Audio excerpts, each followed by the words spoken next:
Hey everybody, welcome back to the channel. I'm just going to do a quick little video about the Detroit Auto Show. It's almost here. It's almost like, well, today is December 8th. It's only a month away. January 10th is the media day. Is Stellantis bringing something there? Yes, I believe they are. And what they are bringing is the 2025 Ram Heavy Duty. I'm almost positive. I don't think we're going to see any other real unveilings there. I think the Ram is going to be the only thing. The show's kind of died off in years. Last year they didn't have it. The year before they moved it to September. Detroit used to be the biggest auto show in North America. It was the North American International Auto Show. It had all the manufacturers there. It was the place to be if you were selling something here in North America or to test the market. This show has been slowly shrinking. It didn't perform like they thought in September 2 years ago, so now we're going to a Detroit auto show for January again. So hopefully we'll see more attractions and stuff there, but I doubt we will. It's mostly a big three show now with maybe Honda thrown in and Toyota. It went from being a glamorous auto show with huge displays and like executive suites above the displays, and it took them like over a month to put the show together, building elaborate stuff to really catch people's attention. The problem is ever since COVID, automotive companies are starting to realize social media is their best friend. So instead of competing with other automakers, they are, to get the attention at the auto show, what they're doing now is they're doing unveilings online. So we've seen different automakers do that, especially Chrysler and Dodge and Jeep and Ram. So the problem is I don't think there's going to be a huge announcement there. They're going to do the unveiling. It'll be similar to what the Jeep Gladiator, the 2024 Jeep Gladiator showing was. We kind of knew what was coming. They have showed what the trucks are going to look like. We can go over to our Mopar Insiders page. And our most recent article is that the Ram Heavy Duty is set to have some major Cummins diesel updates. So this right here is a 2025 Ram 2500 Rebel. This is what the Power Wagon is going to look like too. So as you can see, it's still the 4th generation truck. It's still got the 4th generation box, 4th generation cab. And not much has changed for 2025 on the styling aspect. The biggest change is the grille design, headlights, and taillights. Everything else is the same. The sport hood came in 2022, so did the power telescoping side mirrors, but everything else is identical to the 2024 truck. What we're going to see here is the Rebel here has projector LED headlights, and it also has a different grille design. A lot of people hate this grille. It's got these vertical lines that kind of remind you of like a train, and then it's got the snorkels, the Ram snorkels here, and then it's got these vertical lines here that kind of confuse people. But what we noticed with the grille design that's changed the most, now mind you, the brow is still the same, but what we noticed is, and the bumper design is still the same, is now we're getting this horseshoe collar that's moved up more on all the models for more cooling down low. But all the trucks will have this panel here, and this is adaptive cruise control. So adaptive cruise control will come standard on all models. So will LED lighting. So LED headlights, there'll be reflective ones for the Tradesman and Bighorn standard. Laramie models, Power Wagon, Rebel, and Longhorn and Limited models will all get projectors like this one.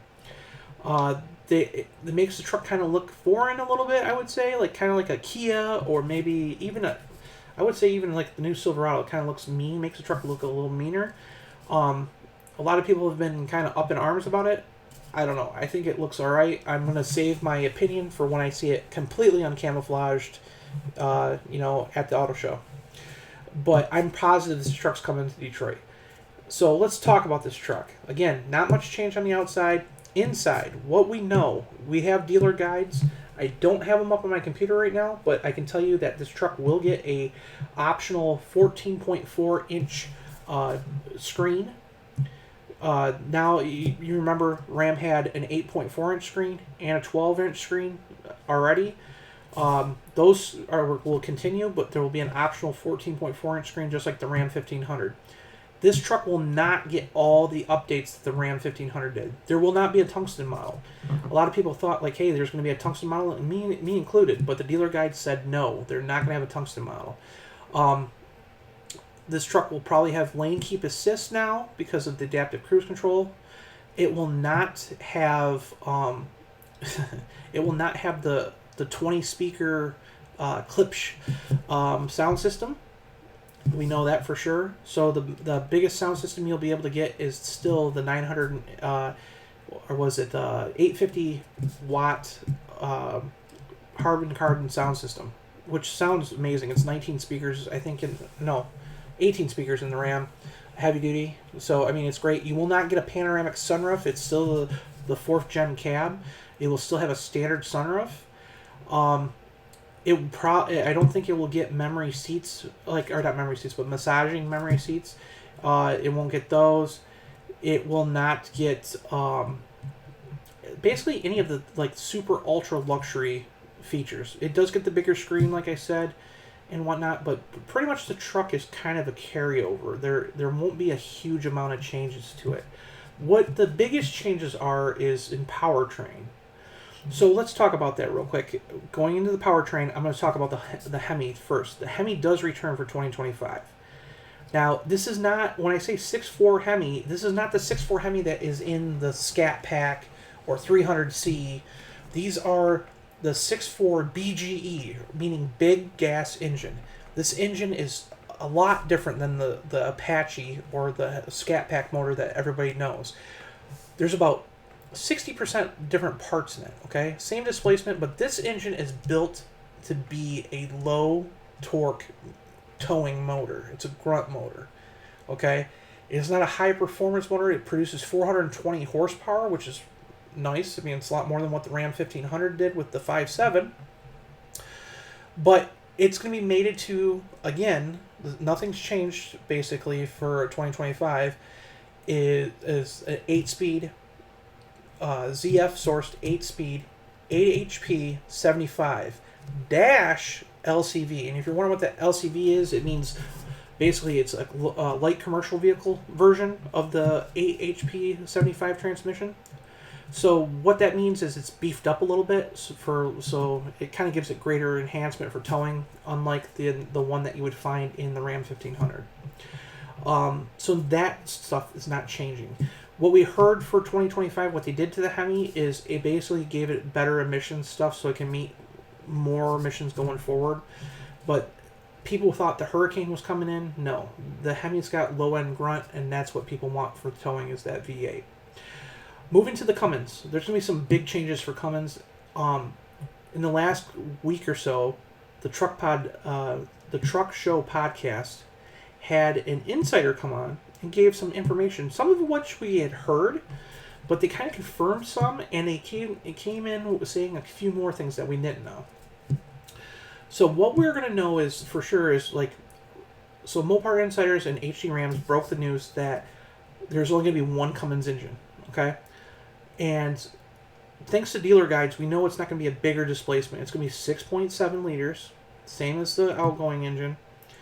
But there's one engine for both trucks, so you'll get the same power under the hood for the 2500 and 3500.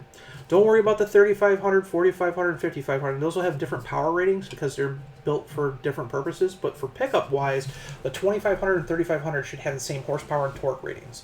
Do we know those horsepower and torque ratings? No, we do not. The interesting thing is the new Cummins will also, which we broke the news of saying, was that ZF will supply their Powerline 8-speed automatic transmissions to the truck. Okay? The Powerline is actually built for light commercial vehicles, and it was actually developed using Ram 3500 pickups, which is very interesting because if you go back on ZF's website, you can actually watch videos of people testing the truck back in 2018 using Ram heavy duties. So that's kind of cool.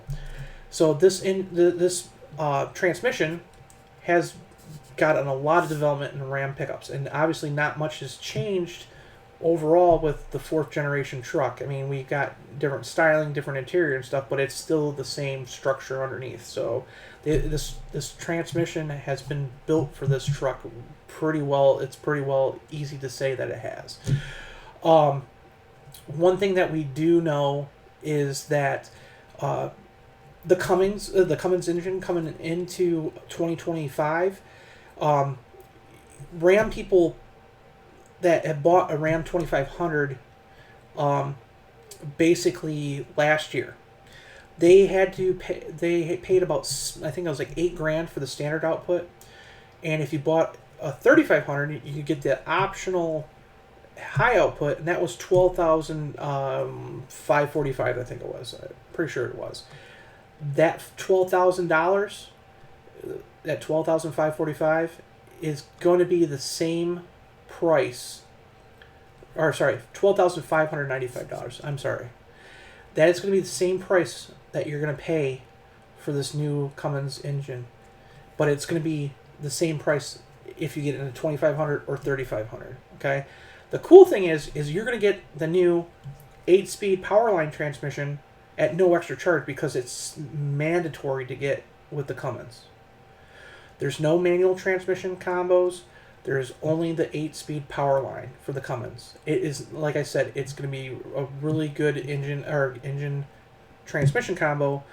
It's going to replace that 68 RFE that everybody hates in the 2500. People always blow those things up, and it's been a long time coming that the thing needs to be replaced. So this thing will replace it. Everybody will be happy. It's got 2 more gears than the Eisen that it replaces in the high output. But it should deliver better towing capability, better fuel efficiency, and a lot smoother shifts than both of those transmissions. So it'll be a very much improved overall experience when it comes down to transmissions. Now, what we learned about from the Truck Show podcast and some of our sources is this is what we've heard so far. We heard that they're going to have a redesigned cylinder head with external injectors and fuel rail lines for the 2025 version of the Cummins. It's going to enhance both efficiency and reliability. It's going to have an iron block construction, and it's going to have glow plugs that replace the intake manifold grid heater.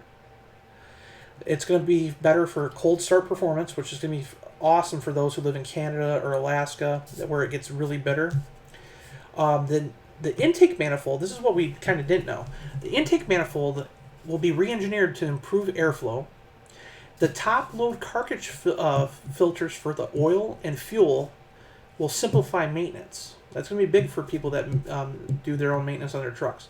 Additionally, there's a high pressure fuel pump that has been redesigned to address the reliability concerns seen in other previous models.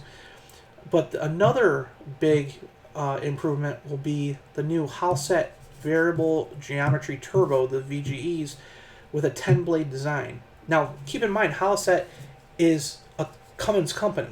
So you're not getting Garrett turbos or anything like that. You're getting Cummins-designed turbos for a Cummins engine.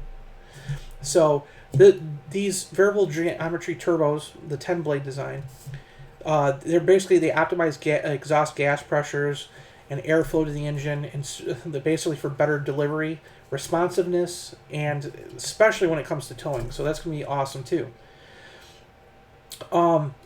We just talked about pricing. What we do know, like I said, there's not going to be a tungsten model. There's not going to be no fancy luxury model. The Limited will return as the top line model. There will be a Longhorn model for sure.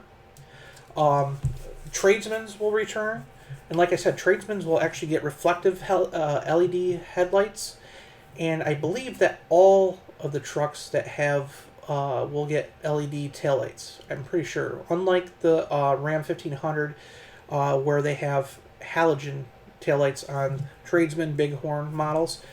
So all trucks will have LED headlights now, standard across the board. The taillights I actually think look better on, let me get this wrong. They actually look better than the Ram 1500 ones. They're a little different in design. But as you can see, the back of the truck looks virtually identical. Nothing's changed with the tailgate design. Nothing's changed anywhere else. So that taillight design looks pretty nice. It's clean. It looks good. Interior wise, don't expect a huge change. It's like I said, you're gonna get the bigger stereo and stuff. Um, but everything should be pretty much the same. You might see little nitpicky touches here and there depending on the trim, but for the most part, everything stays the same. So that Cummins is going to be a big thing. Horsepower wise, we're hearing that it's going to stay around the same amount of horsepower. So that the only disadvantage about that is both GM and Ford to like deliver more horsepower and torque right now, but it doesn't matter. I mean, as long as Ram can be competitive with its towing numbers and stuff, I think they'll be all right. And a lot of people have asked, will there be a Ram 4500 pickup version? Basically, kind of following like the F450. No, there will not. There are no plans to bring an F450 fighter into the lineup. There is the Ram 4500, which you can get in a crew cab or a regular cab. No, well, it depends on the model. A regular cab option. But you can do a 4500 Ram, but you can actually get a length to fit a pickup box if you wanted to. So I mean, you could build one yourself technically on paper, but Ram's not going to provide that, unfortunately.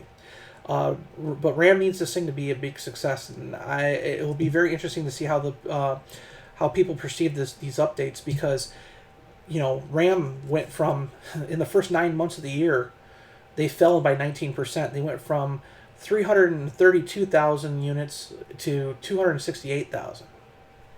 So, and then if you look at the numbers, same numbers in contrast to like Ford with their F-Series pickups, Ford sold 550,835 F-Series trucks. Now, mind you, these include not just heavy duties, these include like half tons as well. But if you put GM in the picture, if you add the Silverado and the Sierra numbers together, obviously GM builds more trucks. They've sold 641,000 compared to Ram's 332. So Ram needs a huge home run for this truck. Is it revolutionary? No. I don't think it's going to be the truck that people think it's going to be. But it'll be very interesting to see if they can keep their numbers right and see how much better with this Cummins engine and what the new changes are. If these changes are true, how good this thing will become, because there's been a lot of reliability issues with that 68 RFE transmission and stuff like that. So if they fix that, it might be enough to switch people over and update their trucks to a 2025 model. So it'll be very interesting. But this is what I think they're going to bring to Detroit.